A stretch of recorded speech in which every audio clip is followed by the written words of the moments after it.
안녕하세요 청취자 여러분. 팟캐스트 오다방, 격조 높은 팟캐스트 오다방이 이번 주에도 여러분을 찾아왔습니다.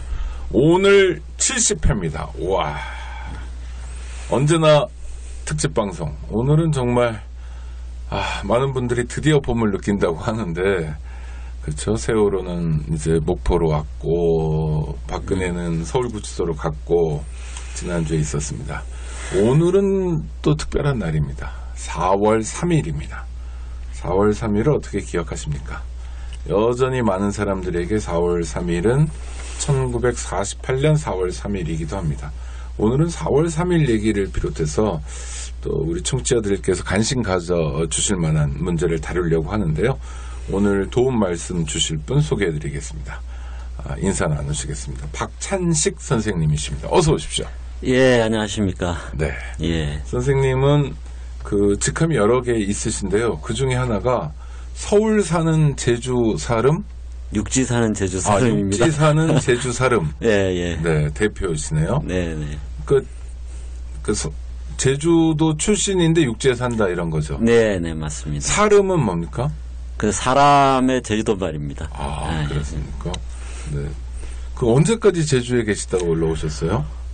이제는 사실 제주도에 산 세월보다 이렇게 네. 서울에 와서 산 세월이 더 길어지긴 했는데요. 여전히 저는 제주 사람이라고 생각을 하는데, 네.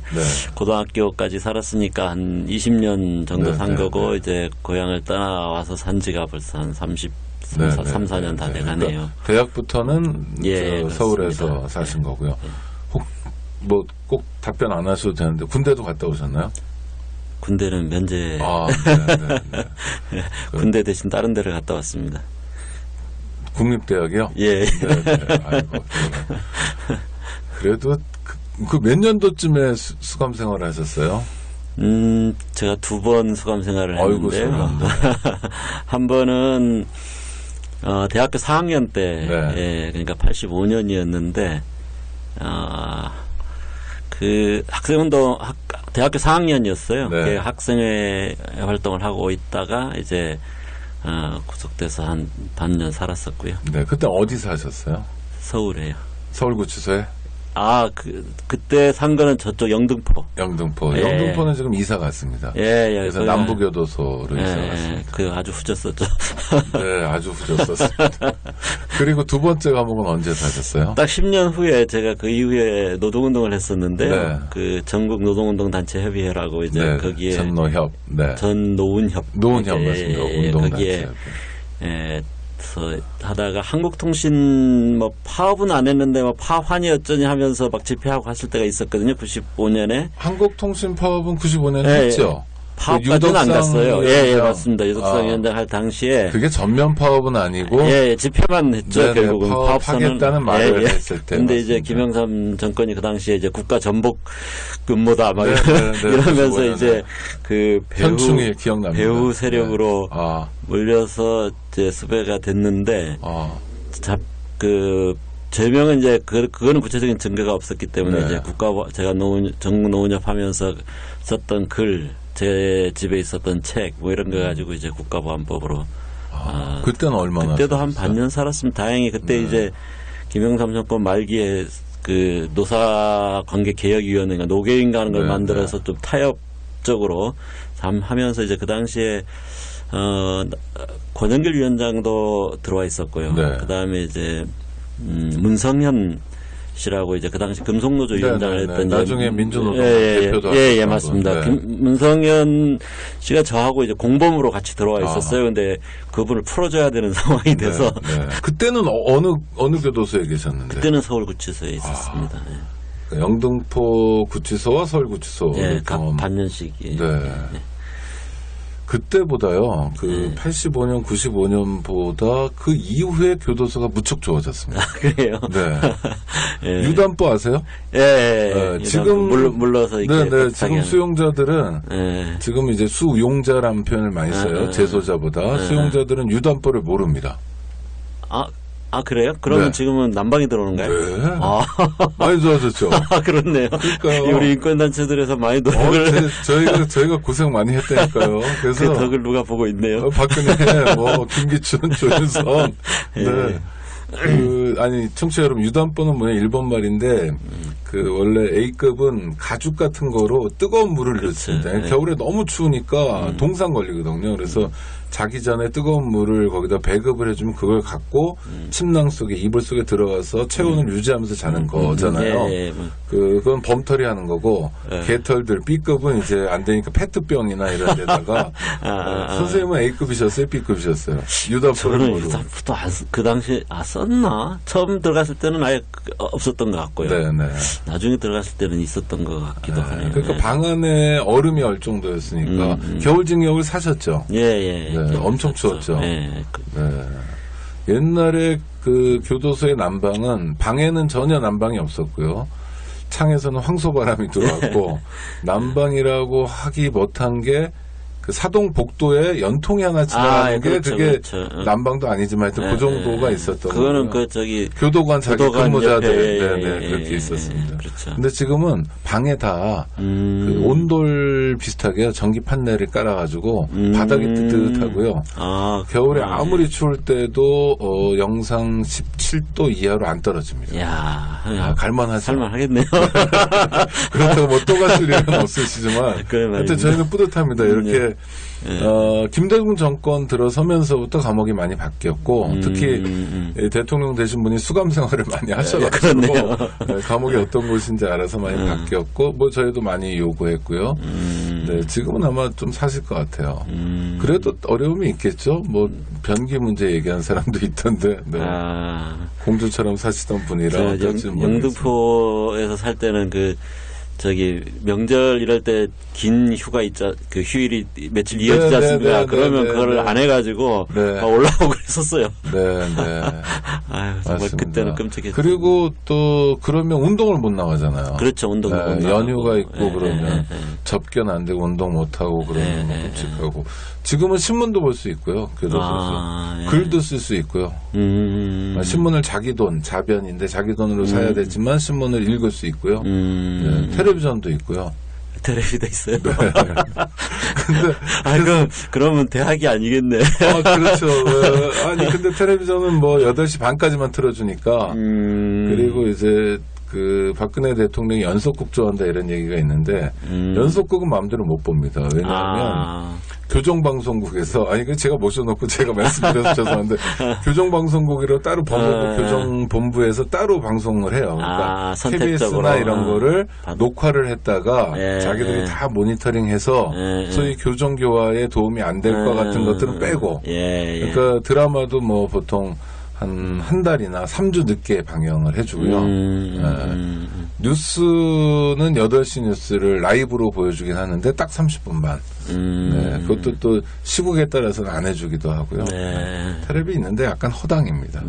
그래도 선생님 옛날에 수영생활 하실 때랑은 완전히 다르죠. 그때는 아무것도 할 거 없으니까 책만 읽었죠. 그것도 처음에는 들어갔을 때는 책도 안 들어와가지고 제가 그 성경을 처음부터 끝까지 다 읽었습니다. 그러니까 그런 분들 많아요. 맞아요. 성경책은 있으니까 감옥에. 그렇죠. 맞아요. 다른 책들은 막 넣어줘도 막 이제 무슨 불온서적이다 이래가지고 안 넣어주고 그래가지고 그 당시에 성경 있고 뭐 이스라엘 역사 뭐 성경과 관련된 책들 읽고 그랬었습니다. 근데 그렇게 읽으시는 게 도움이 되신 거죠? 그 이후에 그렇죠? 그리고 그래도. 그런 제한된 공간에서 읽으면 사실 기억에도 잘 남고 머리에 쏙쏙 들어오고 그렇죠. 제가 그때 토지를 읽었던 기억이 나는데 거의 막 토지가 책으로 읽었는데 머리에 화면이 다 있어요.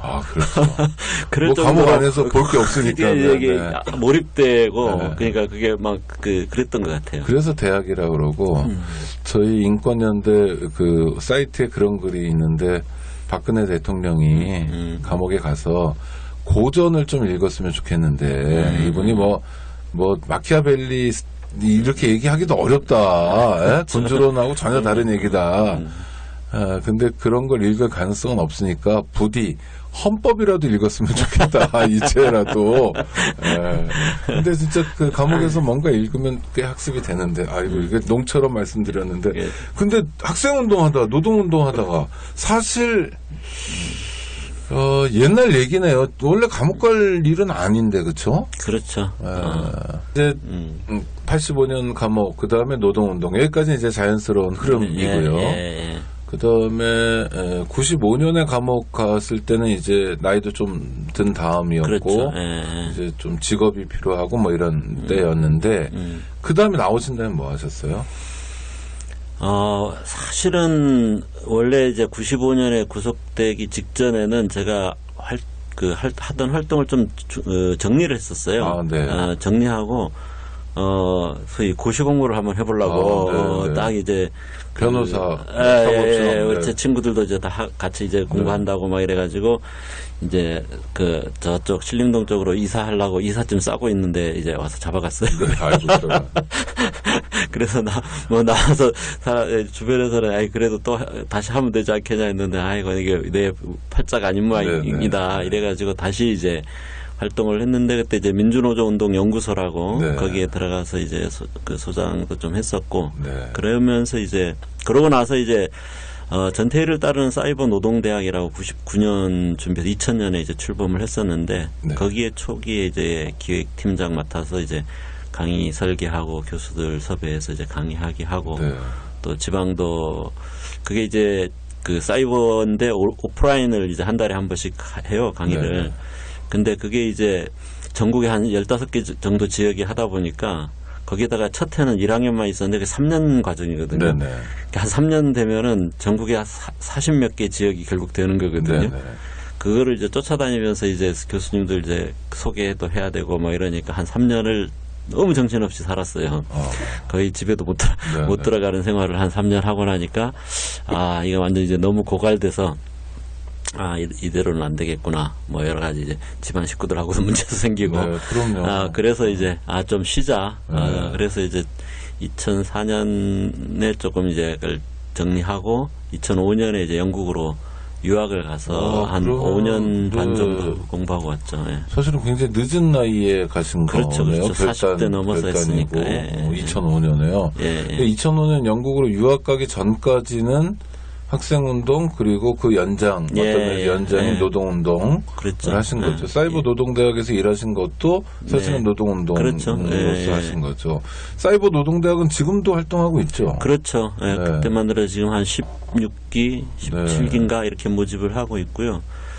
거기는 이제 노조 간부들을 포함해가지고 이제 노동운동 활동가나 또 시민단체 활동가들 포함해가지고 조금 더 이제 시야를 좀 넓게 하고 그러니까 어떤 노동조합 활동이라는 어떤 좀 좁은 흔히 조합주의라고 얘기하는 걸 좀 넘어서서 사회 전체 역사 전체를 보면서 이제 활동을 할 수 있는 활동가들로 이렇게 키워보자. 또 그런 게 지금 그 당시로서는 많이 필요한 시점이 아니냐 이런 생각을 해서 그때 만들었었고 지금도 이제 계속 하고 있죠. 저는 이제 거기서 지금은 뭐 상근 활동가나 이렇게 일을 하지는 않고요. 네. 제가 공부했던 거 가지고 이제 강의만 하고 있습니다. 네. 지금도 그런 사이버 노동대학 같은 게 필요한 까닭은 뭔가요? 그러니까 이를테면 99년에 준비하시고 2000년부터 시작하셨는데 그때는 뭐 소위 변혁적 노동운동이랄까 노동운동을 통해서 우리가 쪽수 붙여가지고 세상을 한번 바꿔보자 뭐 이런 생각도 했고 그런 생각이 사실 이 뭐 변혁운동이랄까 이런 과정에서 굉장히 자연스러운 거고 너무너무 당연한 생각이었는데 그렇죠. 또 뭐 정권도 있고 뭐 그다음에 같이 있던 사람들은 죄다 어디로 들어가 버리고 뭐 이러면서 역사가 많이 흘렀잖아요. 그렇죠. 그러니까 지금 이제 박근혜가 감옥 가는 이 상황에서 이를테면 그런 노동운동 또 변혁적 노동운동 또 진보적 세계관에 바탕한 노동운동이 가지는 의미는 뭔가요? 오히려 지금 더 절실해지고 있다고 저는 생각을 해요. 왜냐하면 우리가 어떤 예를 들어 경제라든가 사회가 뭐라고 할까 정상적이라고 할까 이게 예를 들어 경제적으로 성장이 되고 이런 국면에서는 좀 더 많은 분배라든가 이런 어떤 자연적인 요구만 가지고 싸우고 얻어내는 것도 상당히 이제 가능했고 그쵸. 또 의미도 있었고 87년 노동자 대투쟁 이후에 몇 년 동안은 그랬죠. 그렇죠. 그런데 이제 우리가 IMF 또 세계적으로는 또 2008년 경제 위기 네. 이후에는 사실은 그런 게 더 이상 가능하지 않고 뭔가 세상을 근본적으로 바꾸지 않으면 네. 뭐 이렇게 돌파구가 없는 그게 꼭 뭐 우리나라 박근혜가 문제라고 하지만 단순히 박근혜만의 문제가 아니라 네. 사실은 뭐 근본적으로 보면 이 자본주의가 처한 세계적인 상황이 지금과 같은 시스템으로는 더 이상 갈 수 없는 상황이 되면서 우리나라뿐만 아니라 세계적으로도 많은 혼란들이 지금 빠져 있잖아요. 그런 과정에서 예를 들어 뭐 트럼프 같은 사람 미국 대통령도 네. 되고 네. 뭐 브렉시트도 일어나고 네. 뭐 네. 지금 뭐 프랑스 대선 같은 데서도 네. 지금 뭐 극우 르펜 국민전선의 르펜 같은 사람이 막 또 결선 투표에 올라갈 것 같고 뭐 이런 곳곳에서 뭔가 이렇게 지금까지 한 3, 40년을 이렇게 이어져 온 이 시스템 갖고는 안 된다라는 생각, 그것들이 현실로 이제 많이 이제 경험을 하고 있는데, 이거 어떻게 해결할 거냐, 어디로 가야 될 거냐, 과연 우리나라든 아니면 인류든, 그런 부분에 대한 고민들, 그런 것들이 누적되면서 한쪽에서는 이제 막 극우적으로 돌파를 하려고 그러고, 네네. 한쪽에서는 뭔가 또 근본적인 대안을 좀 찾아야 되지 않느냐, 이런 고민들이 있기 때문에, 오히려 이런 상황에서는 기존의 어떤 그냥 단순히 조합적인 활동이나 이런 걸 좀 넘어서서 시야를 좀 역사적인 시야도 가지고 좀 사회 구조적인 데 대한 인식도 높이고 이런 게 훨씬 더 필요해지지 않았나 생각을 네. 합니다.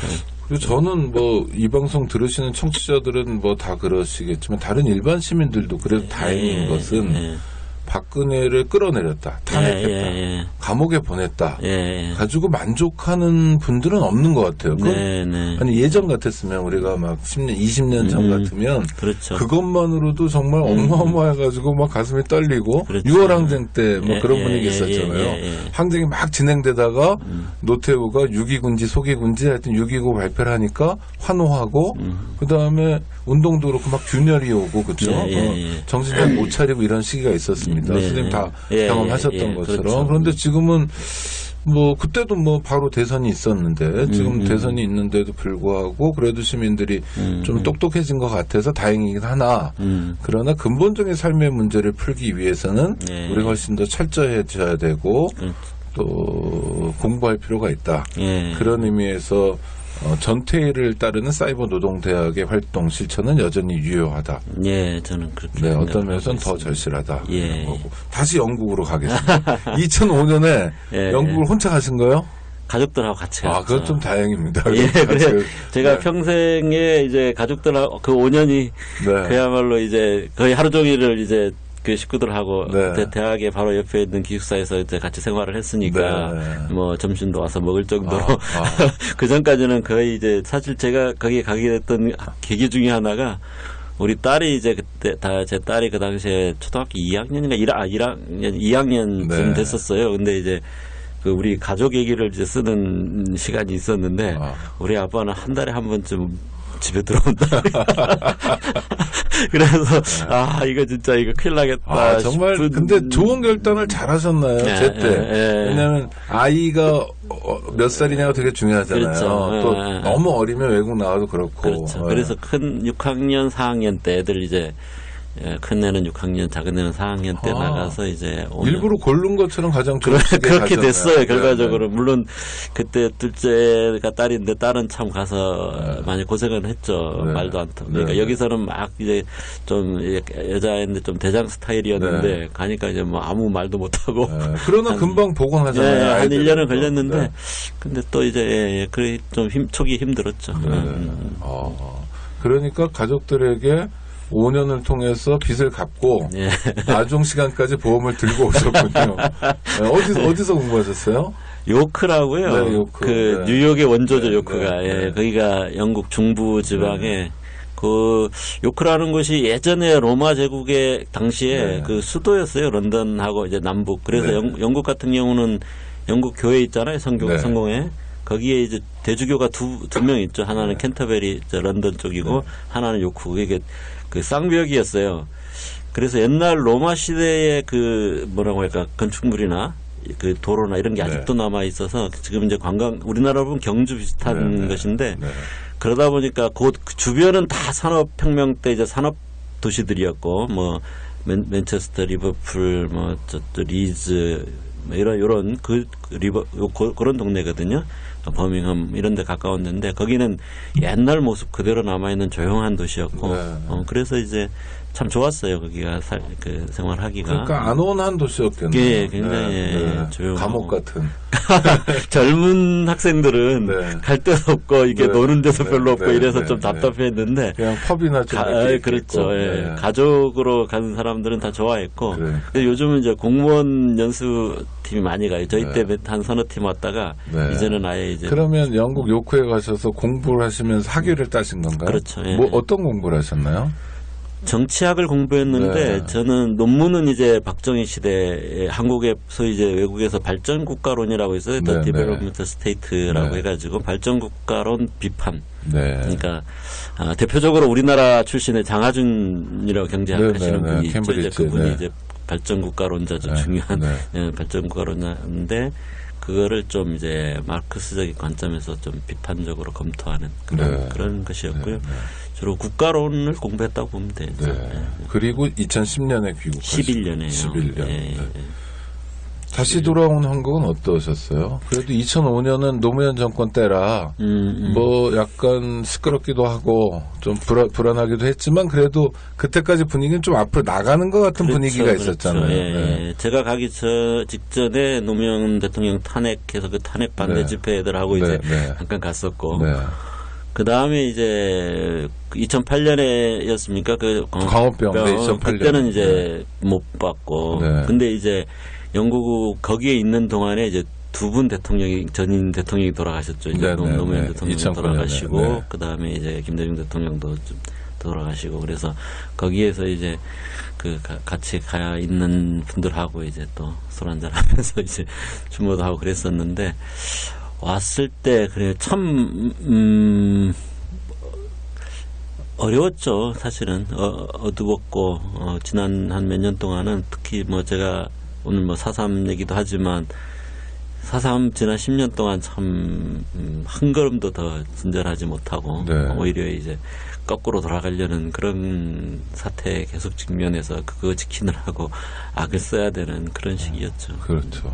개인적으로도 그렇고 사회적으로도 그렇죠. 그렇고 그리고 베이스가 한국이시니까 갔다 네네. 오셔야 되는데 오신 다음에 모습이 그래도 뭐 조금씩 이렇게 하나라도 뭐 양에 차지 않더라도 네. 개혁이라도 좀 돼 가면 그래도 네. 좀 뭐 그런데 들어오신 다음에는 스트레스를 많이 받는. 네.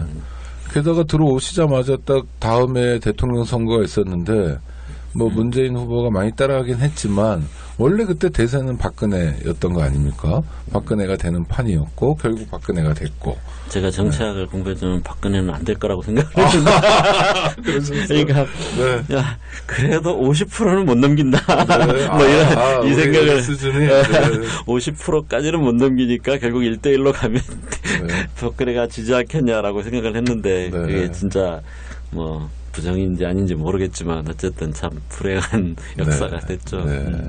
근데 그때도 저는 그런 생각을 하긴 했었어요. 박근혜가 되는 걸 딱 보면서 이거는 누가 옛날에 이제 역사는 되풀이된다. 네. 한 번은 비극으로, 네, 한 번은 네, 희극으로. 막스가 뭐 아주 유명한, 네. 해결의 그 역사는 되풀이된다라는 얘기를 막스가 네, 받으면서 네, 네. 근데 뒤에 붙여야 된다. 한 번은 네, 네. 희극으로, 한 번은 네. 비극으로 뭐 이렇게 얘기를 했는데 결국 이거는 박정희 시대와 유쾌하게 안녕을 하기 위한 하나의 통과 의례일 것 같다라는 그 얘기는 사실 박근혜 대통령 될 때 굉장히 많은 사람들이 예, 했죠. 예, 근데 예, 한 예. 게 저도 했습니다. 그런데 위로로. 그렇죠.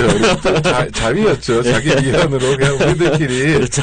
봐라 나중에 박근혜가 얼마나 웃어질지. 근데 놀랍게도 이런 역사가 된 거예요. 너무 예, 우스꽝스러운. 예, 예. 뭐 저는 인권운동하니까 누가 감옥 가는 걸 뭐 환영하거나 이런 입장은 그렇죠. 아닌데 예, 예. 불구속 수사 원칙 그런데 예. 뭐 새벽에 저도 모르게 새벽 3시에 눈이 딱 떠지더라고요. 잠든 지 2시간밖에 안 됐는데 예. 그래서 그 과정을 그냥 텔레비로 쭉 봤어요. 그러면서 그냥 어이없기도 하고 또 우습기도 하고 그러게요. 참 저 가짜 뭐 아이고 저 애들 장난도 아니고 우리 뭐였나 싶기도 하고 네. 그러게요. 정말 코미디잖아요. 그게. 그러게요. 어쨌든 우리나라를 거의 박정희 시대로부터 보면 거의 지금 60년 가까이 된 거 아닙니까? 네, 그죠? 네. 그 60년 가까이 대부분의 시절을 통치해온 세력들이 그러니까요. 모습이 네. 이랬나. 네. 그러니까 아무리 이제 제가 반대하고 싸워왔던 상대이긴 하지만 참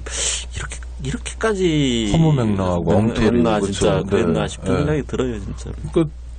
그 전문 용어를 써서 죄송합니다. 약간 쪽팔리기도 하고 저것들하고 싸웠단 말이야. 아주 아무 근데 속도 없는. 사실은 저는 그 중간에 막 사람들이 박근혜가 뭐 머리가 뭐 닭대가리니 뭐 소위 말해서 머리가 안 좋니 수첩공주. 뭐 그런 얘기 할 때 아니다. 네. 내가 박근혜가 이 정치적 판단을 하는 거는 보면 보통이 아니다. 네. 세월호나 이런 거 봐도 이거 도저히 이거는 말이 안 되는 걸 가지고 소위 정치화시켜, 정치 논리화시켜, 우리 보고 이제 세월호 가족들 보고 뭐 정치적인 수정을 한다라는 식으로 덮어씌우고. 그런 거 잘했죠. 네, 아주 잘했죠. 국면전은 잘했죠. 그러니까 딱 네. 어떤 지점에 딱 어떤 뭐라고 할까, 우리 옛날 말 전선을 채워가지고 네. 상대방은 분열시키고 자기 네, 쪽은 네, 딱 단결시키고 하는 그 정치적인 어떤 뭐라고 할까, 덫을 잘 던지더라고요. 네, 그래서 네. 머리 나쁜 사람 아니다 절대. 네. 물론 이제 민주적인 지도자로서의 그런 능력은 없지만 어떤 통치 능력 이런 거는 내가 볼 때는 어떤 자기 중심으로 권력을 유지하고 강화하고 이런 측면에서는 굉장히 머리가 좋은 사람이다라고 제가 이제 늘 얘기를 하고 그랬었는데 네. 가만히 보면 이게 진짜 박근혜였는데 그런 얘기를 했던 스스로가 무색해지는. 그러니까 저는 무색해져. 아니면 뒤에 뭔가 그럴 듯한 세력이 뭐 김기춘 중심으로 뭔가 이제 그럴 듯한 세력이 있든가, 네. 아니면 박근혜가 대단한 어떤 판단력을 가지고 있든가, 네. 그렇다라고 생각을 했는데, 그래서 이게 전봐서 그런 거였는지, 아니 뭐 하여간 이 우주의 기운을 네. 우리 저기 아니 그러니까 탄핵도 예상 못했고, 예. 뭐 구속도 예상 못했다는 얘기가 계속 나오잖아요. 그러니까요. 그러니까 뭐 그 아주 기본적인 판단도 안 됐고 그러니까. 못하는 시스템인데 어떻게 여태까지 하여튼 굴러왔다는 게 신기하고, 와 이게 대한민국의 힘인지 모르겠습니다만, 우리 박찬식 박사님 모시고. 네, 하여튼 관심 있어서 자꾸 얘기가 가는데, 네, 하여튼 그런 세월을 지냈고요. 근데 비슷하게 사신 분들이 참 많은데, 저는 예전에 한겨레 그 고병권 선생이라고 철학하시는 분이 그런 글을 쓴 적이 있었는데, 이제 운동권들이 시스템에 많이 들어가는데, 예전엔 그게 침투였다. 근데 지금은 죄다 투항이다. 예.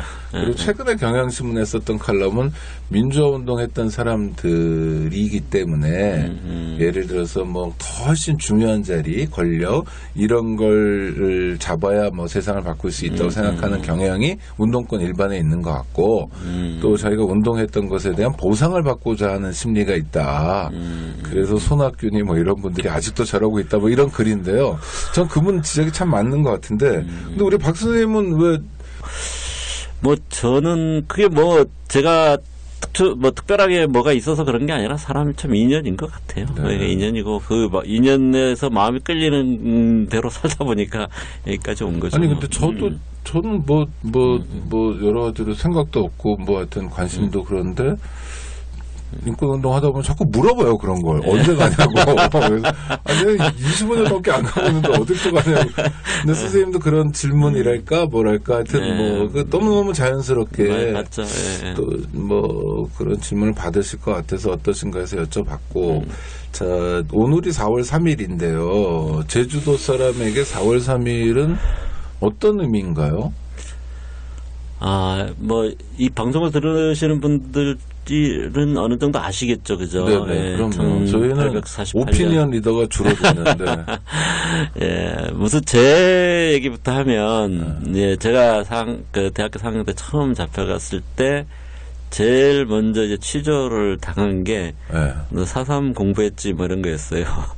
그렇습니까? 그 경찰관이? 네. 그러니까 4.3을 공부한다는, 하는 것 자체가, 그때는 이제 빨갱이로 이제 찍히는 거였죠. 그때까지만 해도. 그러니까, 우리 박 선생님 연배는 당연히 4.3하고 관계는 없잖아요. 아니, 무슨 얘기냐면 훨씬 뒤에 태어나셨으니까. 그때 딱 아버님이 한 말이 그거였어요. 차라리 김영삼 밑에 가서 정치를 해라. 네. 사상 운동을 하는 건 죽는 거다. 이래요. 그러니까 우리 아버님이 이제 36년생이니까 4.3 때 한 12살, 우리나라 13살. 13살 그때쯤이었죠. 그러니까 이미 중학생 되신 되는 연배니까. 아직 초등학교였을 6학년. 텐데. 네, 그러니까. 저희 어머님도 이제 고 1년 밑에고 그런데. 그 사태를 알죠. 그렇죠. 6학년 알죠, 중학교 알죠. 1학년이면 알죠. 저희 어머님 같은 경우는 그때 한 13살 때, 그러니까 4.3 다음 해쯤 네. 됐죠. 그때 저희 지금은 이제 없어졌는데 우리 마을에 가면 저희 마을이 이제 강정 바로 이제 해군기지가 지어지고 있는 강정 네. 바로 옆 마을인데 네. 마을 둘레에 이제 큰 성이 쌓여져 있었어요. 그래서 저희들은 성담 위에 올라가서 연날리고 놀고 그랬었거든요. 네, 네, 그게 이제 4.3 때 쌓은 성이었는데 어머님은 거기서 소위 폭도들이 오는 거를 감시하는 이제 그러니까 보초 같은 걸 세우는 네, 거예요. 근데 네. 불과 13살 된 소녀가 네. 보초를 서기도 했고 그래서 뭐 보초를 서다가 그 소위 말하는 폭도들한테 끌려가다가 이제 도망오기도 했다. 막 그런 얘기를 이제 어렸을 때 들었었어요.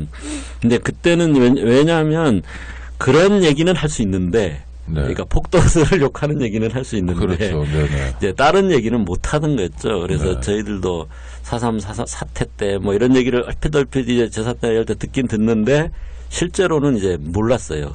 듣지를 어른들한테 듣지를 제주도에서 못했죠. 태어나고 예. 자랐고 고등학교까지 졸업한 사람임에도 불구하고 그 시대를 다 알고 경험했던 또 피해자들도 있었는데 그분들이 4.3에 대해서는 한마디도 입도 뻥끗 안 했다. 그러니까 어머님이 오히려 그 폭도들한테 잡혀가다가 도망왔다. 그러니까 그 얘기는 하셨는데 좌우라고 하면 좌우라고 거칠게 나눈다면 오른쪽이 당한 얘기는 많이 들었을 그렇죠. 수 있었지만 방공교육처럼. 근데 우리 동네에서 네. 우리 동네는 많이 돌아가시지는 않았는데 네. 그래도 우리 또 옆집에 살던 누가 어떻게 어머니 옆집에 살던 누가 어떻게 해서 그 나중에 죽었다. 서귀포에 이제 잠시 왔다 가라 그래서 우리 어머님 일본에서 태어나셨거든요. 네. 그래서 일본에서 올 때 가지고 온 옷들이 있었어요. 그래서 겨울에 추우니까 저기서 서귀포에서 경찰서에서 오라고 그러니까 가야 되는데 옷 좀 빌려달라 그래서 빌려줬는데 그 길로 끝이었어요. 이제 그런 얘기들은 한참 뒤에 제가 성인이 된 이후에야 이제 그런 얘기를 들었죠. 그러니까 그때 어른들 아버님이 이제 저한테 그런 얘기를 했던 거는 그 당시에 동네에서 이제 젊고 똑똑한 이빠른 소리라도 하면 거의 다 죽었으니까 이제 아들이 뭘 한다 그러는 것 자체가 무슨 그냥 단순히 뭐 밥 벌어먹고 살기 힘들다 이런 정도가 아니라 이건 목숨이다라고 생각하는 거예요. 그러니까 죽는다 이런 생각을 하시는 거죠. 그게 그러니까 일종의 DNA처럼 그렇죠. 체험으로 있는 거고 그렇죠. 그래서 그런 말씀을 아들에게 그렇죠. 아버지가 아들이 죽는 걸 그렇죠. 보고 있을 수는 없으니까 그때 뭐 85년에 감옥 가셨을 때 김영삼이 대단한 사람은 아니었는데 물론 야당 지도자지만 그렇다고 뭐 앞날이 훤하고 이런 게 아니잖아요, 사실은. 그런데 차라리 김영삼 밑에 들어가서 정치를 할지언정 야당 뭐 이런 걸 할지언정 사상 뭐 이런 거는 안 된다. 사상 안 된다. 그런 식으로 이제 제주 사람들한테 뿌리 깊게 내려져 있군요. 지금도 그렇습니까? 그 피해의식이 사실 그 노무현 정권 김대중 정권 들어서서 이제 그 특별법 만들어지고 한 이후 그러면서 좀 많이 이제 나아지긴 했죠. 그리고 말뿐이긴 하지만 현직 대통령이 4.3에 대해서 사과도 했잖아요. 맞습니다. 그게 그때 들어보니까 참여정부 사람들은 자기 치적이라고. 그렇죠. 사실 그때 98년이 이제 50주년이었고요. 97년에 저희들이 이제 50주년 범국민위원회를 만들었어요. 왜냐하면 이 4.3의 진상을 이대로 덮어놓고 또 그 아픔을 이대로 남겨놓고 반세기를 넘길 수 없는 거 아니냐. 이건 대한민국의 수치뿐만 아니라 다 돌아가시고 있는데 그 최소한 어떤 억울한 한이라도 좀 풀고 당신들 가족들이나 이웃들이 죽을 만한 죄를 지어서 죽은 건 아니었다라는 거라도 인정받아야 된다 해가지고 이제 많은 분들이 거기 때 참여를 해주셨고 그러다가 이제 그때까지는 아직 이제 우리가 정권이 바뀔 걸 몰랐죠. 근데 마침 이제 그 해 겨울에 정권이 바뀌면서 97년, 기회가 돼서 이제 김대중 정부는 또 그 전에 4.3 공약도 했고 또 본인도 또 여러 가지 고초를 겪어본 경험이 있기 때문에 훨씬 이제 이해를 해서 이제 김대중 정권 때 이래저래 그때도 물론 이제 총리가 김종필이었기 때문에 참 쉽지는 않았는데 네. 어쨌든 그 노력을 해서 그때 이제 특별법이 만들어졌고요.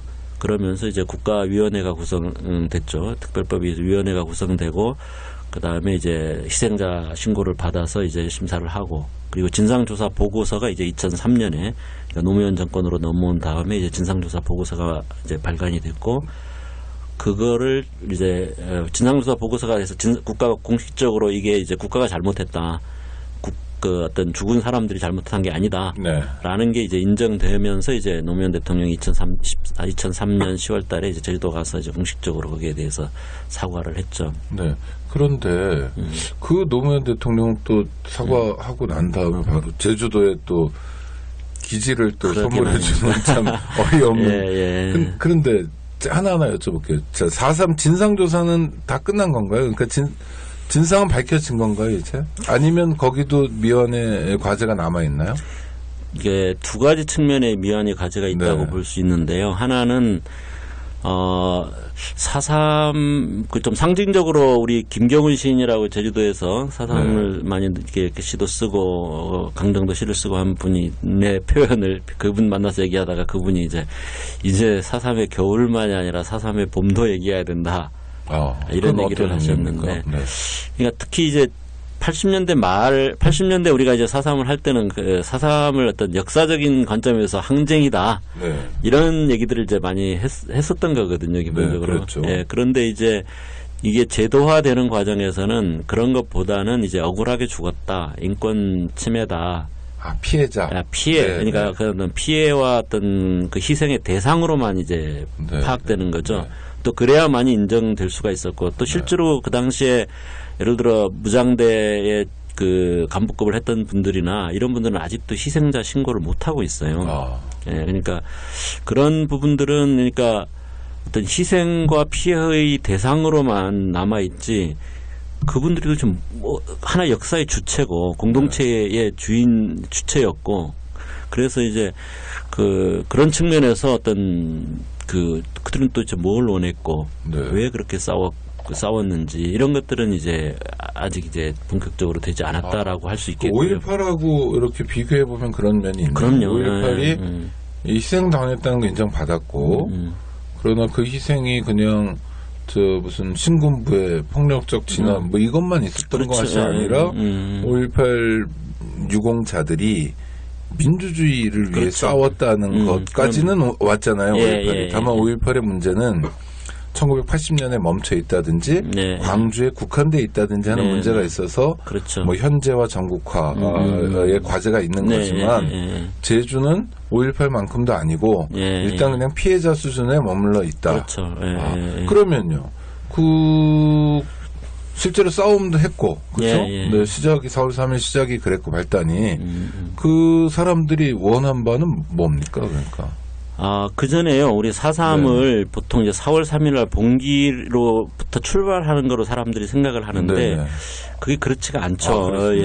그 지금 현재 진상조사 보고서에도 4.3이라는 하나의 기호거든요. 그렇죠. 그 역사 그 몇 년 동안 있었던 전체 사건에 대한 하나의 그 기호인데 현재 특별법과 진상조사 보고서에도 4.3의 기점은 47년 3월 1일로 잡고 있습니다.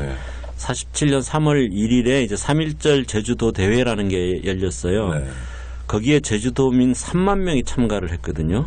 그게 가능한가요? 그러니까 제주시에만 3만 명이고 제주도 전역으로 하면 거의 6만 명에 가까운 사람이 참여를 했는데 그 당시에 제주도 인구가 한 27만 이 정도 됐습니다. 그러니까 한 5분의 1이 넘는 거죠. 그러니까 우리가 요즘 촛불 상징 때 엄청나게 많이 나왔다라고 게임도 안 되는 얘기를 하지만 사실은 이제 그보다 더 훨씬 더 많은 사람이 3만 명이라고 해도 주최측 추산이면 뭐 좀 까서 한 2만 5천이라 하더라도 어마어마하게 많이 모이는 거예요. 그게 이제 47년 3월 1일 날 이제 제주도 3.1절 기념 제주도 대회인데 그때 이제 그 경찰이 이제 발포를 하면서 6명이 돌아가십니다. 그래서 사실은 그것이 4.3의 시작이에요. 그 다음부터 이제 그 6명이 발표에 돌아가니까 이제 거기에 대한 진상 규명의 처벌을 요구할 거 아닙니까? 이제 도민들이. 네네. 그래서 3월 10일 날 도민 총파업을 하게 됩니다. 네. 그때 총파업에 참여한 사람이 한 4만 2천 명이라고 그러는데 그 당시 제주도는 거의 다 농민이었기 때문에 네. 총파업에 4만 2천 명은 사실 직장 있는 사람 다 파업한 거. 심지어 네. 경찰, 네. 도청 공무원들, 도지사까지도 파업을 네. 하면서 이제 이거 했는데 그거를 이제 그 당시에 이제 그 미군정과 그 당시에 이제 특히 이제 조병옥이라고 이제 경무국장을 네, 네. 했던 이런 쪽에서 그 원인을 밝혀서 이제 그걸 무마하는 게 아니라 그 이제 전부 다 이제 파업 주도자들을 잡아가고 그 당시에 그를 주도했던 인민위원회 간부들 다 잡아가고 하면서 대대적인 이제 검거와 이제 검거가 벌어지거든요. 그리고 경찰들 쫓아내고 그리고 그 다음에는 그러면서 고문치사들이 일어나고 서북청년단이 들어오고 이렇게 하면서 이제 행패가 쭉 시작되면서 거기에 이제 도저히 이렇게 당하고 죽어갈 수만은 없다. 네. 해서 일어난 게 4.3이거든요. 네. 그러니까 그래서 이제 47년 3월 1일부터 54년 9월 21일 날 한라산에 최종적으로 이제 금종령이 해제된, 네. 그러니까 더 이상 게릴라가 없다 해서 해제된 그 기간까지 있었던 전 사건을 우리가 4.3이라고 네, 그렇죠. 하는 거예요. 안녕하세요. 오창익입니다. 인권연대는 정부나 기업의 지원을 사양하고 오로지 시민의 참여로만 운영하는 100% 순도의 민간 인권단체입니다. 1999년 창립 이래 한눈 팔지 않고 오로지 인권운동에만 매진해 왔습니다. 인권연대 회원으로 참여해 주세요. 인권연대 회원이 늘어나면 그만큼 인권연대 활동도 풍부해지고 활발해집니다. 인권연대 회원 가입은 인권연대 홈페이지를 참고해 주세요. 감사합니다. 그러니까 전 의문이 왜 제주인가? 아니, 그러니까 뭐 대구, 원산, 뭐 서울 이런 지역적 특성들이 다 각각 있어요. 뭐 대구만 하더라도 뭐 50년대까지만 하더라도 굉장히 뭐죠? 저 좌파적 성향도 강하고 노동자 도시고 섬유 기반으로 해가지고 좀 진보적인 색채도 많았고 뭐 그런 게 있는데 제주는 왜 그렇게 일단 47년 3.1절부터 그렇게 많이 그러니까 나오는 그 이전에 그만큼 이제 그 축적돼 있는 게 있었다라는 건데요. 그 제주도가 가진 고유한 어떤 지역적 공동체적 이런 게 하나 있고 왜냐하면 예전에 지금은 제주도가 막 무슨 뭡니까 무슨 핫플레이스처럼 사람들이 막 살고 싶은 곳 이렇게 얘기를 하는데 옛날에 귀양 가는 옛날에는 진짜 그 귀양 가고 거기에 부임하면 아파서 못 가겠다 그러고 막 들어눕고 하는 그런 곳이었거든요. 광해군이나 가는 쫓겨난 광해군이나 가는 데가 제주도죠. 그만큼 이제 살기가 힘들었고 뭐 소출도 이렇게 농사를 땅도 안 좋고 바람도 세고 이러기 때문에 소출이 없고 이러기 때문에 논농사도 거의 안 돼요. 네, 논농사도 거의 없고 했기 때문에 이 지주 계급이라는 게 없었어요. 양반이나 지주 계급이라는 게 없고 고만고만한 거예요. 다 전부 다. 전라도나 이런 데는 큰 지주도 그렇죠. 있잖아요. 근데 제주도는 뭐 그렇죠. 그런 조선시대나 이럴 때도 그런 이제 신분이 별로 없는 거죠. 그러니까 그러다 보니까 이제 마을 단위의 공동체성이 굉장히 강하고. 아니 그랬지만 일제 시대 때는 지리적 그 뭐죠 이런 것 때문에 일본도 많이 갔잖아요. 그렇죠. 제주 사람들이. 그러면 그래도 저임금지대에서 고임금지대로 가니까 좀 소득도 올라가고 이러진 않았나요? 이게 뭐 식민지 근대화로 저에서 드리는 말씀 아니 그러니까 일제 때도 이제 그 해녀항쟁이라고 해서 굉장히 그 진짜 일본 애들이 정말 간담이 선을 해지는 항쟁이 있었어요. 그러니까 그게 해녀들도 굉장히 지역의 어떤 이 공동체적인 이 유대가 굉장히 강하거든요. 지금까지도 이제 해녀 공동체나 이런 거는 여전히 그런 게 이제 강하게 남아 있는데 그런 전통적인 공동체성 여기에 이제 플러스되는 요소들이 조금 있었겠죠. 그러니까 특히 이제 일본에 아까 일본 얘기를 하셨는데 젊은 사람들이 일본에 많이 갔단 말이에요. 가깝고 하다 보니까 일제 시대 때 그러다 보니까 이분들이 이제 일본의 경험을 이제 다른 세상을 보고 온 거 아닙니까? 그러니까 이분들이 이제 한국 그리고 가서 공부도 좀 하고. 이래 되면서 이분들이 그 해방 직후에 한 6만 명이 귀국을 하게 됩니다. 그러니까 그 귀국을 한 사람들이 말하자면 뭐 사회주의 물도 먹고 그다음에 어쨌든 어떤 뭐라고 할까 개화된 이런 물들을 많이 먹고 오니까 이제 아무래도 마을에서 이제 학교도 세우고 또 발언권도 좀 그래, 썼잖아요. 그 뭐 이렇게 조직도 하고 청년 조직도 만들고 여성 조직도 만들고 그다음에 그분들이 대부분 다 학교를 이제 각 지역마다 네. 학교들을 이제 만들고 그러면서 이제 그 교사가 되고 이랬거든요. 그러니까 4.3 항쟁의 원인 중에 하나가 예. 물론 전면화되는 건 이제 서북청년단이라든지 미군정 뭐 이런 거 또 군경의 이제 도발 이런 것도 있지만 약간 베이스에 깔려 있던 건 그 해방 후에 대거 제주도로 돌아오던 일본 살던 제주 사람들의 유입 이게 굉장히 큰 요소였던 거군요. 그렇죠. 그러면서 뭐라고 할까요? 그 당시에 인민위원회가 전국적으로 있긴 했었지만 육지부 같은 경우는 46년부터 이제 여름부터 대대적인 탄압을 받아가지고 47년쯤 되면 많이 거의 약화돼요. 그게 그래 맞습니다. 뭐 10월 항쟁하고 그다음에 27 구국투쟁하고 이러면서 거의 이제 넘어가고 정리가 되죠. 거의 무력화되는데 제주도는 이제 강하게 남아 있었고 미군정도 거의 건드리질 못하고 일본에서 오신 분들도 있지만 원래 공동체 유대가 강했기 때문에 그렇죠. 그러니까 그야말로 사전적 의미에서 인민위원회처럼 구성이 된 거네요. 그렇죠. 그 두 가지 요소가 이제 같이 이제 결부되면서 사람들이 이제 급속도로 이제 그 뭐 예를 들어 학교에서 공부도 하고 야학도 하고 뭐 이러면서 이제 깨우치고 막 이러면서 인민위원회가 거의 제주도 전를 이제 행정적으로나 이런 걸 장악하고 있었죠. 그러니까 물론 이제 적산이나 이런 거는 이제 처음에 가지고 있었다가 미군정이 다 이제 뺏어갔지만 나머지 이제 지역 사회에서 뭐 치안이라든가 아니면 행정이라든가 교육이라든가 뭐 이런 것들을 인민위원회가 사실상 행정기관 노릇을 했었고 그 나중에 이제 정부의 면단이나 이런 게 그 면사무소나 이런 게 만들어지긴 해도 그 인민위원회가 사무실을 같이 쓸 정도로 그 정도로 인민위원회가 강했었던 거고요. 그러면서 이제 미군정도 47년 그 3.1절 그때까지만 해도 그 인민위원회가 협조적인, 딴 데서는 이미 다 이제 적대적인 관계였는데 제주도에서는 이제 비교적 협조적인 관계로 이제 돼 있었거든요. 근데 마지막 남은 어떻게 보면 그런 거라고 할 수 있고. 그러니까 만약 똑똑했다면 서울 정부가 제주도의 특성을 잘 살려가면서 갔으면 되게 멋있는 자기들끼리 재미있게 오선도선 잘 사는 제주도도 그러니까요. 그게 텐데 하는 일본에 이제 그 당시에 소년 발치산 뭐 이런 걸 했다가 이제 일본에 가서 이제 그 4.3에 대해서 처음으로 책을 쓴 분들이 있는데 그제 김민주 선생님이라고 처음에 이제 김봉현, 김민주 두 사람이 제주도 인민들의 무장투쟁사라는 책을 60년대에 냈었는데 저희들이 이제 옛날에 공부할 때는 그거에 이제 자료였죠. 물론 굉장히 좌파적인 입장에서 이제 쓰여진 거였는데. 그걸 어떻게 구해서 읽어요?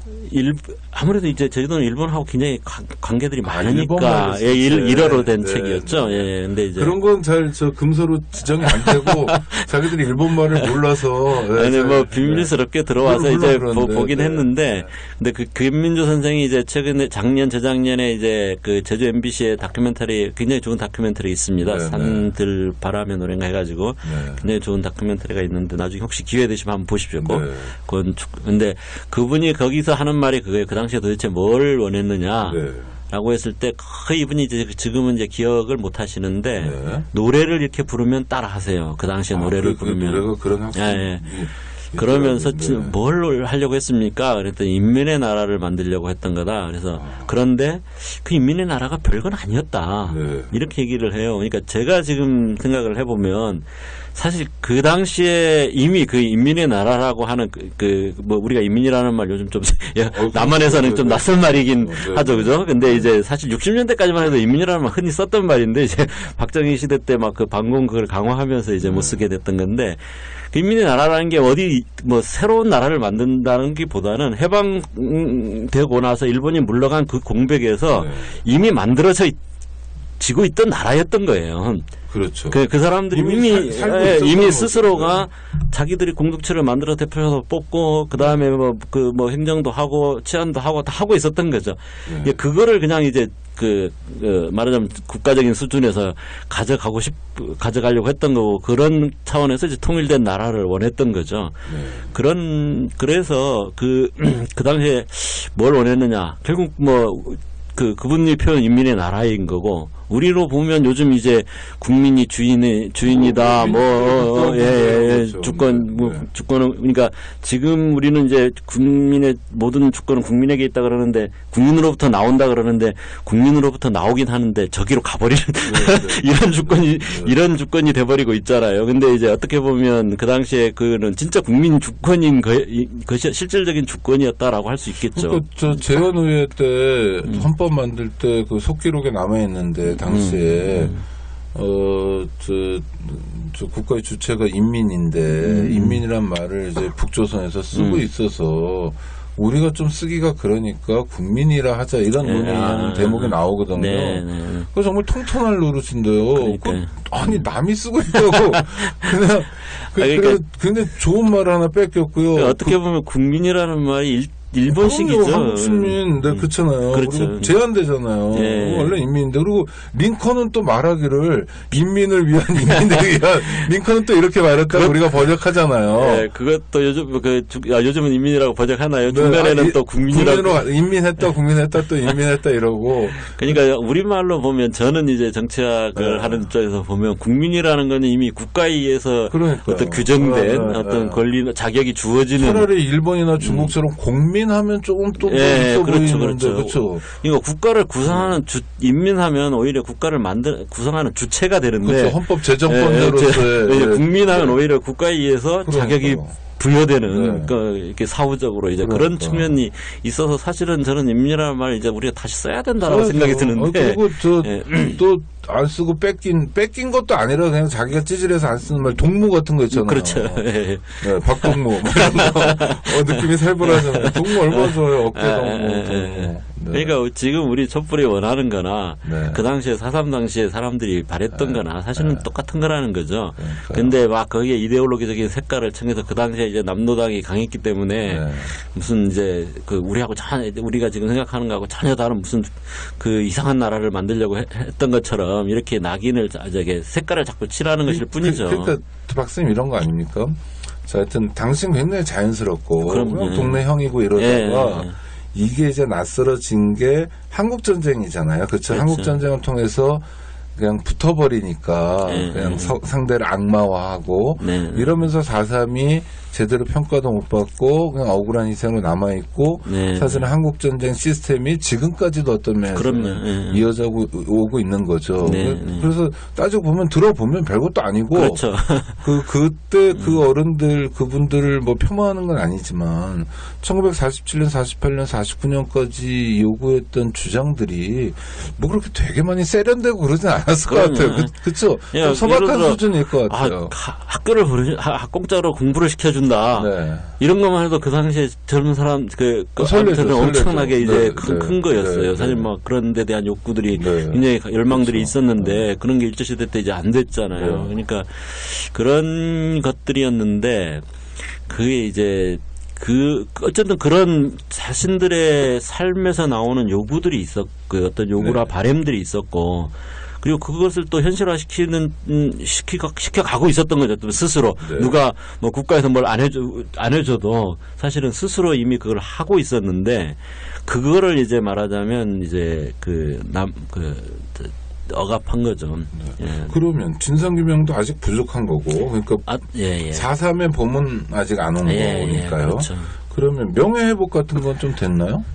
예, 그러니까 그 명예회복이 온전하지 않겠네요. 죄를 지어서 죽은 건 아니었다라는 명예회복인 거죠. 억울하게 죽었습니다. 이런 건데 건국 당시에 새로운 상상력을 주고 인민을 위한 인민의 나라를 위해서 헌신하다가 희생된 분들 이를테면 열사 의사의 반열이나 민주화 유공자나 지금식으로 여기까지는 못 올라간 거다. 그렇죠. 최소한 의로운 뭐 잘못된 일을 한 게 아니었다라는 그런 것들이 안 돼 있는 거고요.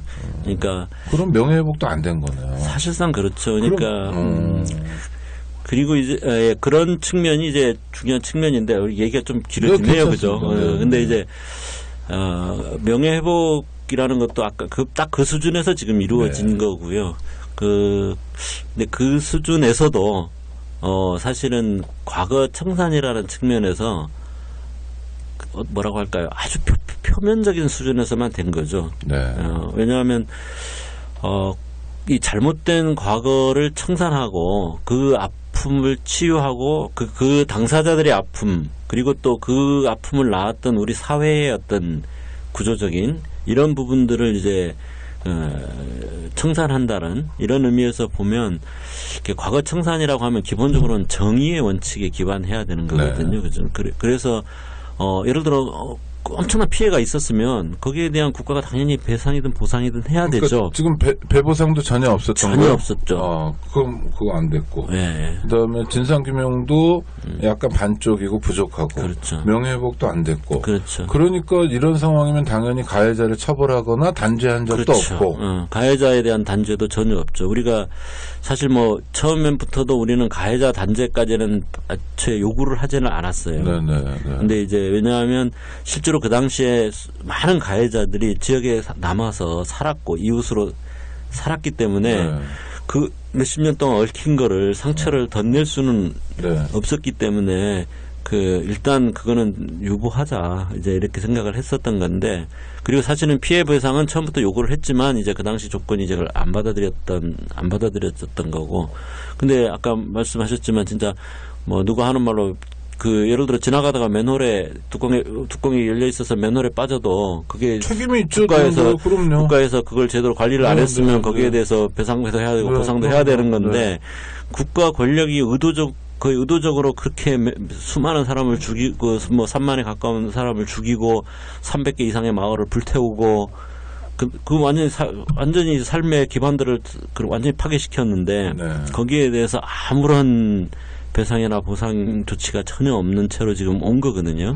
그리고 가해자들에 대해서도 뭐 모든 가해자들까지는 아니더라도 지금 그렇죠. 말단도 있고 좀 중요한 역할을 한 사람도 있고 악질도 있고 우로 따라다니는 사람도 있겠죠. 뭐 역사가 나치 같은 경우는 지금도 90 몇 살 된 사람도 감옥에 얼마 전에 폴란드에 보니까 그런 일이 있던데 우리가 그런 것까지는 아니더라도 적어도 주요한 가해자들 그 책임이 있는 가해 책임이 있는 주요한 책임자들에 대해서 분명히 기록하고 또 예를 들어 사삼평화공원 같은데 분명히 이런 사람이 이런 잘못을 저질렀다라는 건 어떤 사법적인 단죄는 아니더라도 역사적인 사삼평화공원에 가면 그 가해자들이 거명 안 돼 있습니까? 그러니까 부분적으로 그냥 일반 기사들 속에 간단하게 나오진 하지만 그야말로 이제 가해 책임자들 예를 들어 10명의 주요 가해 책임자들에도 딱 이제 그렇죠. 광주 오적 이런 거 있잖아요. 그렇게 분명하게 이제 전두환, 노태우, 박준병 이렇게 나와야죠. 그렇게 단죄가 돼야 돼. 최소한 그런 역사의 이순자가 딴소리하고 우리도 그렇죠. 피해자였다. 아니, 그러니까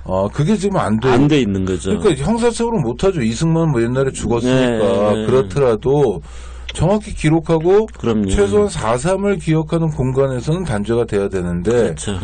그러면 4.3은요 69년이 되도록 지금 해결이 안 되고 있는 거네요. 그렇죠. 그러니까 50년대 아까 얘기했던 대로 그나마 이제 국민적인 어떤 연대가 모아지면서 그나마 이제 최소한 왜냐하면 그 전에는 가족이 죽었다는 것 때문에 빨갱이 가족이 됐어야 됐고 역적의 가족이 돼야 되는 실제로 연좌제 있었고 연좌제가 실제로도 있었고 그러니까 그것을 겨우 이제 풀어주는 그 정도였다라고 할 수 있고요. 근데 이제 문제는 이제 그때도 그 한계들을 우리가 몰랐던 게 아닌데 이제 지금 이 시점에서 이 정도라도 안 하면 그분 다 돌아가신 다음에 그럼 할 거냐 이래가지고 이제 좀 우리가 부족하지만 많은 역사적인 평가도 유보하고 가해자 처벌도 유보하고 피해자에 대한 피해 배보상도 유보하고 다 유보하고 다만 국가가 잘못했고 그분들은 억울하게 돌아가신 거다.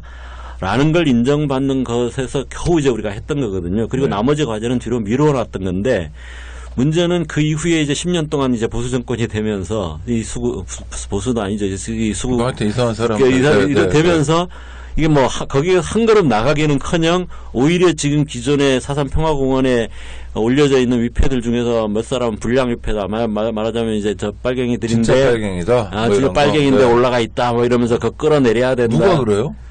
예를 들어 대표적으로 많은 사람들이 아는 사람들이 얘기하자면 서경석 목사 등등 해서 서경석 등등 이런 분들이 이제 그러면서 평화공원에 가서 위패 불태워 모형 만들어서 막 불태우고 막 그래요. 미쳤군요. 예, 그러니까 그거 막는데 이제 급급한 거죠. 지난 10년 동안. 굉장히 사실은 낮은 수준에서 그 4.3 문제가 해결되는 거였지만 지난 9년 정도겠네요. 이명박 박근혜 정권을 거치면서는 그 수준마저 지키는 것도 고단하고 그렇죠. 힘겹고 모욕감을 느끼는 그런 그렇죠. 상황이었다. 아유, 고생이 많으시네요. 육지 사람들이 제주 사람들한테 못되는 짓 많이 한 겁니다. 그리고 이렇게 요새 그 이상한 길거리에 나오는 정말 바보 같은 사람들 보면 서북 청년단 이래가지고 나온 사람도 있는데 그게 제주 사람들에게 어떻게 비춰질지 그게 뭔지 정말 서청은 제주도의 보통 나이 드신 분들은 서청이라는 말만 들어도 몸을 떨어요. 지금도 치가 떨리고 그러니까 공포와 아니 그러니까 자연스럽게 지금도 박근혜가 검찰청 가는데 무슨 어버이래나 무슨 엄마래나 하는 사람들이 마이크 잡고 빨갱이는 죽여도 된다? 그러니까요. 이런 얘기를 막 하잖아요. 그러니까 맞습니다. 그 지들이 보는 빨갱이가 누구냐고 저희 집에서 물어봐서 아니 세봤어요. 그랬더니 언론 전체가 다 빨갱이고 정규제 TV 빼고 그렇죠. 그다음 검찰 빨갱이, 경찰 빨갱이, 시민들 다 빨갱이. 그럼 결국 빨갱이라는 건 지 빼놓고는 다 빨갱이잖아요. 4.3도 같은 논리 아닙니까? 그렇죠. 아니, 요즘은 자기들끼리도 그런다면서요. 아니, 그러니까 자기의 범위가 작은 거죠. 나는, 김진태가 봤을 때 홍준표 빨갱이 이런 식으로 놀고 있더라고요, 이 사람들이. 아니, 임명진 빨갱이라고 막. 임명진도 당연히 빨갱이고, 그거 옛날에도 빨갱이였고. 이게 이제 4.3 때 극명하게 인명살상으로 드러났던 거고 그게 만 69년이 됐는데도 여전히 미완이고 더 안타까운 건 거기서 멈추는 게 아니라 지금도 그런 도발들이 진행되고 있다. 선생님 시간이 많이 지나서 지금 69주년인데 벌써인지는 모르겠으나 70주년도 준비하신다고요? 네, 맞습니다. 아까 지금 얘기를 했지만 4.3이 어떤 사람들은 이제 잘 모르는 분들은 4.3은 특별법도 만들어지고 평화공원도 저기 다 지어지고 그래도 해결된 거 아니냐 이런 얘기들을 많이 해요. 그러니까 자연스럽게. 그래서 크게는 해결됐고 좀 자잘한 것들만 남아 있는 거 아니냐. 이제 이런 식으로 후속 작업 정도 남아 있는 거 아니냐 이런 식으로 얘기를 하는데 사실은 이제 그렇지가 않다는 거죠. 제가 들어보니까 근본적인 해결이 돼야 되겠네요. 아직 그래서 갈 길이 멀고 갈 길이 먼데 이게 내년이면 70주년이거든요. 70주년이면 그 당시에 태어난 분들이 70세고요. 그 당시에 10살이었던 분들이 지금 80세입니다. 한국 사람은 나이 한 살씩 더 먹고 태어나잖아요. 그래서 예를 들어 이제 10주기 이게 4.3도 큰 10주기 단위로 이제 큰 변화들이 있었는데 30주기에는 우리 현경 선생님이 순이 삼촌이라는 소설을 발표하면서 처음으로 이제 4.3을 이제 공개석상에 끌어올렸고 40주년에는 이제 그 6월 항쟁 있고 나서 민주화 속에서 처음으로 이제 공개 행사들도 하고 이렇게 해서 재민일보가 연재한 게 그 무렵이었죠. 그 직후부터였죠. 그러고 이제 50주년에는 이제 우리가 법무위원회를 만들어서 이제 특별법 만드는 과정이 있었고 60주년은 그 매듭 지어가는 그런 과정이었고 그 당시에 유해 발굴이 이제 한 차례 있었고요. 그리고 60주년 이후에 쭉 지금 전면 그러고 지금 70주년인데 이제 어떻게 보면 그 당시를 직접 경험했던 분들한테는 거의 마지막 10주기라고 할 수 있는 거죠. 앞으로 이제 80주년이 돼버리면 몇 분이나 살아나계시겠어요. 그러니까 하여튼 좀 있으면 이제 벌써 다음 달이면 대선이에요. 날짜가 금방 가는데 누가 대통령이 되든 간에 그래도 몇 사람 안에서 이제 지금 정해져 가니까요. 내년 4월 3일에는 제주도에 가야 되겠네요. 4.3 기념식에 대통령이 간 적 있습니까? 그러니까 노무현 대통령은 오셨죠. 4.3. 오셨고 김대중 대통령도 오셨는데 박근혜 정권 들어서서 유일하게 그나마 이제 4.3에 대해서 진전된 거는 뭐냐면 이제 국가 추념일로 지정이 됐어요. 달력에 나옵니다. 공휴일은 아니지만 근데 그래놓고도 한 번도 이제 안 왔죠. 이명박 박근혜 대통령 안 왔고 대통령이 오는 것도 중요하지만 아니, 그건 시작이니까 첫 걸음이니까. 예, 내년 70주년은 조금 이제 이렇게 우리가 본질적으로 남은 문제들을 해결할 수 있는 어떤 돌파구를 열어야 되는 시점이고, 그래서 앞으로 그 이후에 10년 동안에 이 미진한 문제들을 해결해야 된다. 그래서 지금 그 제주 4.3 70주년 범국민위원회를 구성하고 계신데 아직 다 구성된 건 아니죠? 예, 지난주에 일단 결성을 위한 대표자 회의를 해서 공식적으로 출범은 했고요. 그러니까 이제 문은 열려 있는 예, 그럼요. 개인과 단체가 다 가입할 수 있습니까? 일단은 지금은 단체가 중심으로 이제 가입을 하고 나서 올해 가을 정도부터 이제 그 일반 국민 추진위원 뭐 이런 식으로 해서 좀 이제 모집을 할 생각입니다. 그러면 이 방송 들은 청취자들 중에서 혹시 뭐 단체 활동을 하고 계시다든지 우리 단체 왜 거기 가입 안 하냐? 그래서 가입하려고 하면 어떻게 연락을 해야 돼요? 일단은 그 뭐 사이트나 뭐 지금 블로그나 페이스북 있고요. 페이스북 이름이 1948년 4월 3일이라는 이름으로 되어 있습니다. 1948년 4월 3일이라는 이름의 페이스북이 4.3 70주년 범국민위원회 공식 페이스북. 그 지금 제주위원회가 있고 제주위원회에서 이제 그 제안을 해서 범국민위원회를 구성을 한 건데요. 일단은 제일 공개적으로 돼 있는 거는 이제 그 페이스북이라고 할 수 있고요. 저희들이 이제 각 단체로 참여를 요청드리는 공문을 보내드렸는데 이게 많은 많은 것들이 오다 보니까 이제 그래서 이게 그 지금까지는 이제 그 메일을 받고 이제 참여하겠다는 의사를 밝힌 단체들하고 저희들이 이제 그다음 나머지는 이제 하나씩 이제 전화를 드리고 있는데 아직 저희들이 연락을 못 드린 단체들이 많이 있습니다. 그래서 혹시나 이 방송을 듣게 되시면 저기 페이스북을 찾아보셔도 되고 아니면 어떻게 뭐 페이스북 찾아보셔도 그게 제일 나을 것 같네요. 그리고 제가 지금 일단 거기 운영위원장을 맡고 있으니까 이제 많이 참여를 해주시면 고맙겠습니다. 그 70년이 되도록 해결되지 않았다는 것은 뭐 우리 현대사가 그렇게 어이없는 세월을 보내왔다는 거고 그 정점을 이제 지난주에 박근혜 구속을 통해서 하나 본 거죠. 뭐 누굴 탓합니까? 우리가 그렇게 살아온 걸. 그러나 이제부터는 좀 다른 삶이어야 하는데 우리 박 선생님 말씀 주신 것처럼 제주 4.3도 정확히 평가하고 그리고 제주 사람들만의 4.3이어서는 안 되겠다. 육지 사람들이 뭐 정말 큰 죄를 졌고 또 방치하고 애써 외면하고 몰라도 죄죠. 몰랐고 뭐 이런 것에 대해서 성찰하는 거를 지금부터 1년 동안 부지런히 해서 내년 4.3 70주년 때는 정말 제주도 사람들이 뭐랄까 자랑스러워하는 빛나는 어떤 민주화 투쟁 또 건국 투쟁의 일환으로서 자랑스러워하기도 하고 역사적으로 제대로 평가되기도 하고 뭐 이런 정말 4.3 문제가 일단락되는 그리고 이제 제대로 기억하는 이런 계기가 앞으로 1년 동안 마련된다. 이런 말씀이었고요. 우리 박찬식 선생님 긴 시간 감사한데요. 이제 헤어져야 되니까요. 한마디만 더 하도 아니, 당연히요. 한 말씀 하셔야죠.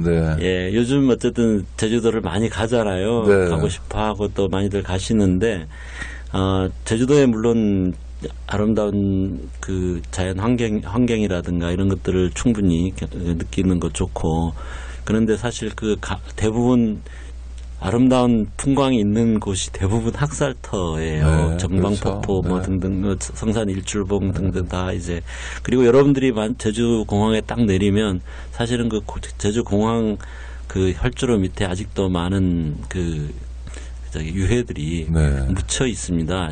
그 발굴을 하다 말고 뭐 이런 2008년에 1차 발굴을 공항에서 했고요. 근데 이제 그 나머지는 이제 더 활주로 쪽으로 있기 때문에 사실은 발굴도 못한 상태입니다. 그런 예산도 없고. 심지어는 발굴해 놓은 유해들에 대한 DNA 검사하는 예산도 안 내줘가지고 지금 주인을 못 찾고 있는 상황이었고요. 어쨌든 제주도에 가면 그래도 지금은 이제 평화공원이 있고 저 북촌이라는 마을에 가면 너분승이 기념관이라고 이제 제주도에서 가장 일시 대규모 학살을 당했던 북촌 마을 거기에 이제 너분승이 기념관이라는 것도 있고 여러 이제 4.3 유적지라든가 가볼 곳 이제는 이제 가볼 수 있는 곳들이 꽤 많습니다. 그래서 여러분들이 이제 제주도 가면 꼭 그런 데를 한번 들려주시고요. 그리고 각 단체나에서도 단체든 어떤 동호회든 이런 데들도 올해 내년은 한번 이제 제주도에 그런 4.3 기행들이라 네. 이런 것들을 한 번씩 다녀오시면서 좀 이 4.3의 아픔도 함께 하고 네. 또 4.3이 가졌던 역사도 좀 다시 생각해 볼 수 있는 네. 그런 기회가 됐으면 좋겠습니다. 당장 저희 단체부터 실천해야 되겠습니다. 제주 4.3 평화인권 기행을요. 예. 저희 단체 회원들 모셔가지고 예. 그래서 한번 다녀오겠습니다. 올해 안에 갔다 오고 그래야 70주년을 준비하는 네. 마음으로요. 지들은 안 가면서 남들 보고만 가라고 하면 이상하니까 예. 저희부터 당장 조직해서 가겠습니다. 선생님 말씀 감사하고요. 뭐 이렇게 너무 시간이 금방 가서 죄송하긴 한데 또 청취자들께서 들으시는 시간에 맞습니다. 한계가 있어서 묻고 싶은 것도 많고 듣고 싶은 얘기도 많은데 어쩔 수 없겠습니다. 청취자 여러분 긴 시간 감사하고요. 또 다음 주에 뵙겠습니다. 우리 박찬식 선생님 긴 시간 감사합니다. 예, 고맙습니다. 네, 고맙습니다. 안녕하세요. 장발장은행의 대표를 맡고 있는 홍세화입니다. 200만 원, 300만 원 벌금을 내지 못해 감옥에 갇히는 분이 매년 4만 명이 넘습니다. 장발장은행은 이분들에게 무이자 무담보로 대출을 해주고 있습니다. 장발장은행을 후원해 주시기 바랍니다. 실로 모든 게 엉망으로 치닫는 듯한 세상입니다마는 스스로 아름다워지는 데에 경연쩍어 하지 않기를 바랍니다.